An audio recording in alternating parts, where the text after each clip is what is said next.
BUET campus থেকে যুক্ত হয়েছেন আসিফ ইকবাল খান আর কুয়েট ক্যাম্পাস থেকে যুক্ত হয়েছেন রামিম চৌধুরী। প্রথমে চলে যেতে চাই বুয়েট ক্যাম্পাসে আসিফের কাছে। আসিফ, আজ সব পরীক্ষা বর্জন সহ বিশ্ববিদ্যালয় প্রকৌশল বিশ্ববিদ্যালয়গুলোতে কিন্তু কমপ্লিট শাটডাউন চলছে। ক্যাম্পাসের এখন আসলে পরিস্থিতি কেমন? শিক্ষার্থীদের পরবর্তী কর্মসূচি কখন নাগাদ জানা যাবে?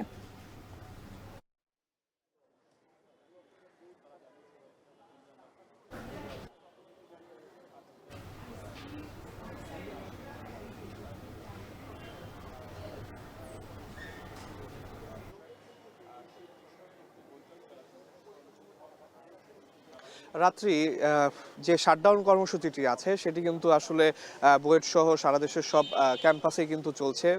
ইঞ্জিনিয়ার যে বিশ্ববিদ্যালয়গুলো আছে সেখানে চলছে। আমরা এখন আছি বুয়েটে। বুয়েটে এই কর্মসূচি চলছে, সেই পাশাপাশি কিন্তু আমরা দেখছি যে বুয়েটের যে ক্যাফেটেরিয়া আছে সেখানে কিন্তু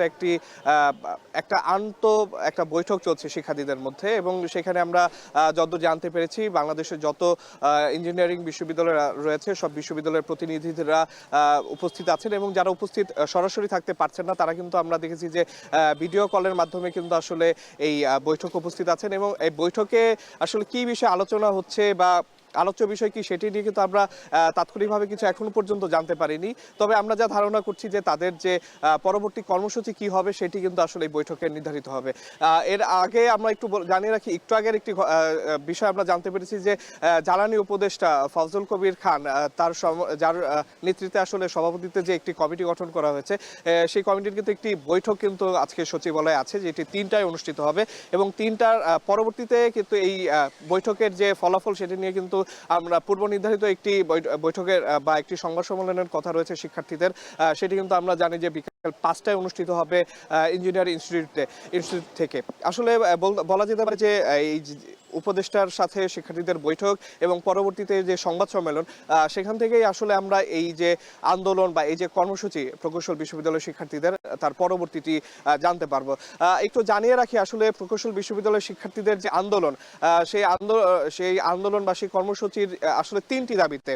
তাদের প্রথম দাবি হলো ডিপ্লোমা ইঞ্জিনিয়ারদের নামের আগে প্রকৌশলী শব্দটি ব্যবহার করতে পারবেন না। তাদের দ্বিতীয় দাবি হলো যে ডিপ্লোমা ইঞ্জিনিয়ার আছে তাদের পদোন্নতির মাধ্যমে 9ম গ্রেডে উন্নতি করা যাবে না, এবং তাদের সর্বশেষ দাবি যে 10ম গ্রেডে আসলে যারা অনার্স পাস করা প্রকৌশলী তাদের প্রায়োরিটি দিতে হবে। তো এই 3টি দাবিতেই কিন্তু আসলে তাদের কর্মসূচি চলছে। কালকে দিনভর আন্দোলন হয়েছে, আমরা দেখেছি যমুনার সামনে সংঘর্ষ হয়েছে, তারপরও কিন্তু আসলে এই কর্মসূচিটি এখন পর্যন্ত কোনো সুরাহা যেহেতু হয়নি, সেহেতু তাদের এই কর্মসূচিটি অব্যাহত রয়েছে, এবং আমরা আসলে সময় গণনার সাথে সাথে আসলে জানতে পারবো যে এর পরবর্তী বা সর্বশেষ ফলাফল কি। তো এই ছিল আমার কাছে সর্বশেষ রাত্রি। বুয়েট ক্যাম্পাস থেকে যুক্ত ছিলেন আসিফ ইকবাল খান। এবার চলে যেতে চাই কুয়েট ক্যাম্পাসের রামিমের কাছে। রামিম, এই প্রকৌশল বিশ্ববিদ্যালয়গুলোতে তো শাটডাউন কর্মসূচি চলছে, এখন আসলে সেখানকার পরিস্থিতি কি এবং শিক্ষার্থীদের সঙ্গে আপনার কথা হয়েছে কিনা, তারা কি বলছেন?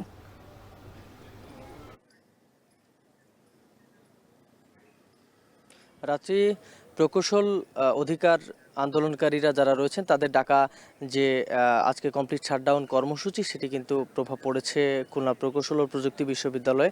আজকে আমরা সকাল থেকেই কিন্তু কুয়েট ক্যাম্পাসে রয়েছি, এবং এখানে আমরা দেখছি যে ক্যাম্পাসের যে ডিপার্টমেন্টগুলো রয়েছে কুয়েটের প্রায় ডিপার্টমেন্টগুলোতেই বললে চলে যে শাটডাউন কর্মসূচি পালন করা হচ্ছে। তবে কিছু কিছু ডিপার্টমেন্ট কিন্তু এখনও পর্যন্ত চালু রয়েছে। এখানকার শিক্ষার্থীদের সাথে আমরা কথা বলেছি, তারা যেটি বলছেন যে মূলত কিন্তু কুয়েটের যারা এখানকার শিক্ষার্থীরা রয়েছেন তারা বলছেন যে ঢাকার যারা আন্দোলন করছে তাদের সাথে কিন্তু তারা একত্রতা প্রকাশ করেছে, এবং এই একত্রতা প্রকাশ করার কারণে কিন্তু তারা এই যে কমপ্লিট শাটডাউন যে কর্মসূচি সেটিতে কিন্তু তারা অংশগ্রহণ করেছেন, এবং আজকে কিন্তু বেশ কিছু ডিপার্টমেন্টেরই ক্লাস পরীক্ষা বর্জন করে কিন্তু তারা ক্লাসে যাননি। তবে ক্যাম্পাসের যে পরিস্থিতি সেটি কিন্তু একেবারে স্বাভাবিক অবস্থায় রয়েছে বলে আমরা জানিয়েছে, এবং আমরা এখানে কিন্তু দেখেছি। এখানকার শিক্ষকদের সাথে আমরা কথা বলেছি, তারা যেটি বলছেন যে মূলত কিন্তু গত কয়েক মাস ধরে কিন্তু কুয়েটে একটি অস্থিতিশীল পরিবেশ তৈরি হয়েছিল, এবং 5 মাস ধরে কিন্তু ক্লাস চলছিল না, ক্লাস পরীক্ষা বন্ধ ছিল, যার ফলে কিন্তু কিছু গুরুত্বপূর্ণ ক্লাস এবং পরীক্ষা ছিল সেটি কিন্তু তাদের চলমান রাখতে হয়েছে এবং সেটি রেখেই কিন্তু এই আন্দোলনের সাথে একত্রতা প্রকাশ করে কিন্তু শিক্ষার্থীরা এখানে রয়েছেন। আমরা জানি যে কালকে কিন্তু যে কুয়েটে যে প্রকৌশলী বিশ্ববিদ্যালয়গুলো শিক্ষার্থীদের যে আন্দোলন ছিল ঢাকাতে, সেখানেও কিন্তু কুয়েটের একটি দল কিন্তু সেখানে ছিল এবং তারা কিন্তু সেই আন্দোলনে অংশগ্রহণ করেছে এবং গতকালকে হামলার পরেও কিন্তু কুয়েট ক্যাম্পাসে একটি বিক্ষোভ মিছিল করা হয়েছিল।